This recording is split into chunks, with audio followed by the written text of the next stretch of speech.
السلام عليكم ورحمة الله. أهلا بيكم في فيديو جديد. النهاردة هوريكم الأنتريه اللي خلصناه.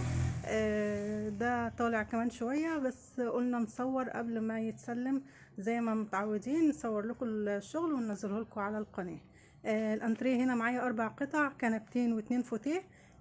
الكنب باللون المنت دوت، والفوتيه اخد اللون الكافيه كده، فعامل ميكس الوان. طبعا العميل هو اللي مختار القماشه وهو اللي جايبها، وكمان هو اللي مختار ميكس الالوان مع بعضها. تمام. فالطقم دوت كده منتشر قوي في المعارض اليومين دولت.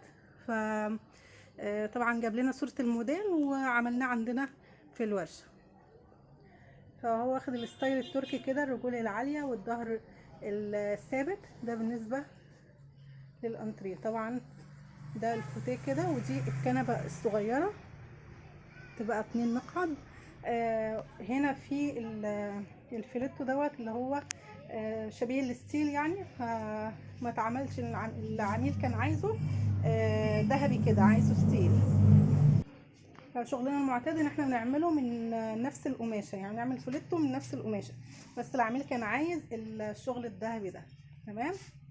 دي الكنبه الصغيره، ودي الكنبه الكبيره 3 مقعد. وعندنا الشلته بتاعت القعده هنا قطعه واحده مش متقسمه، لان حجم الكنبه اصلا صغير. ف الاشيك هنا هيبقى الشلته تبقى قطعه واحده، لو اتقسم مش هيبقى اخد الشياكه اللي هي يعني. ماشي. وده الفوتيه التاني. طبعا انتوا عارفين البضاعه، السفنجات والكثافات اللي احنا شغالين بيها، وكل مره بكررها في الفيديوهات.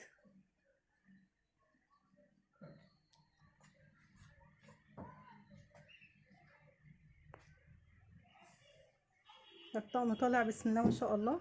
زي ما انتم شايفين كمان الضلوع، الخياطات اللي هي الكابتونيه اللي في الظهر دي، وفي الدراعات، وفي الكنبه واخده شكل من تحت. كل دوت معمول عندنا هنا، مش عاملينه على مكن كمبيوتر. يعني هو في العاده بيتعمل على مكن كمبيوتر، لكن احنا عاملينه عندنا هنا في الورشه. فطالع بسم الله ما شاء الله تحفه.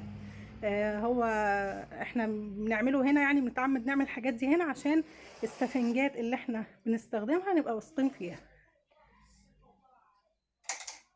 شايفين مقاساته مظبوطه جدا، شكله تحفه جدا، بسم الله ما شاء الله عليه.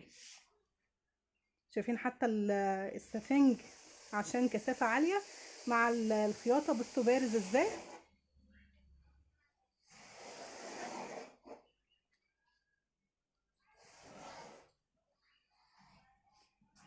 طبعا بالنسبه للسفنجات اللي بتتحط للقعده هنا، احنا بنستعمل اعلى كثافه في السوق.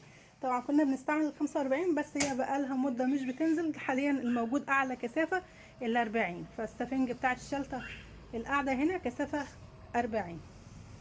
والرفايع طبعا برضو كلها كثافات عاليه. الفايبر برضو بنستعمل فايبر هولو في الشغل بتاعنا، فده انضف فايبر وانضف نوع في السوق. انا كده قلت لكم كل التفاصيل بتاعه الانتريه ده. فلو في حاجه انا ما قلتهاش او عايزين تعرفوا اي استفسار عندكم، اكتبوا لنا في التعليقات او ابعتوا لنا على رقم الواتساب بتاع زوجي اللي بسيبه في صندوق الوصف. وكمان ما تنسوش تروحوا تشتركوا في قناه فنون التنجيد بتاعه زوجي، بيبقى مصور هناك الشغل بتفاصيله وشرح وكل حاجه عملي.